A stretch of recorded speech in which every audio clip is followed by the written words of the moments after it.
ఎందుకనో మా అమ్మకి షుగర్ కంట్రోల్‌లోకి రావట్లేదు. తినకముందే 300 ఉంది. ఇమ్మీడియేట్‌గా డయాబెటిక్ హాస్పిటల్‌కి తీసుకెళ్ళాను.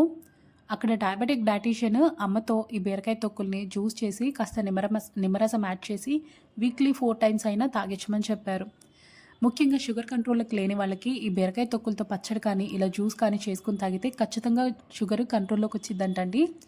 చాలామంది బీరకాయ తొక్కుల్ని పారేస్తూ ఉంటారు. బట్ వీటి యొక్క పోషక వాల్యూస్ గురించి మీకు తెలిస్తే అసలు ఏమాత్రం వేస్ట్ చేయరు. ఈ బీరకాయ తొక్కు పచ్చడి మా అమ్మమ్మ వాళ్ళ అమ్మ దగ్గర నుంచి నేర్చుకుందంట. నేనైతే మా అమ్మమ్మ దగ్గర నుంచి నేర్చుకున్నాను. ఇందులో మా అమ్మమ్మ నువ్వులు కూడా యాడ్ చేసేది. ఎందుకంటే నువ్వులు మేము తినము. సంహవ్ మాతో తినిపించాలనేదే మా అమ్మమ్మ టార్గెట్. బట్ టేస్ట్ కూడా నువ్వులు యాడ్ చేసుకుంటే బావుంటుంది. నా దగ్గర లేవని స్కిప్ చేశాను. మీరైతే నువ్వులు కూడా యాడ్ చేసుకోండి. ముఖ్యంగా హెయిర్ ఫాల్ ఉన్న, ఐసైట్ కంట్రోల్‌లో లేకున్నా, స్కిన్ అలర్జీస్ ఉన్న, లివర్ ప్రాబ్లమ్ ఉన్న, వామిటింగ్ సెన్సేషన్ ఉన్న మీరు ఇలా బీరకాయ తొక్కుల్ని డైలీ మీ ఫుడ్‌లో ఇంక్లూడ్ చేసుకోండి. హెల్త్‌కి చాలా అంటే చాలా మంచిది.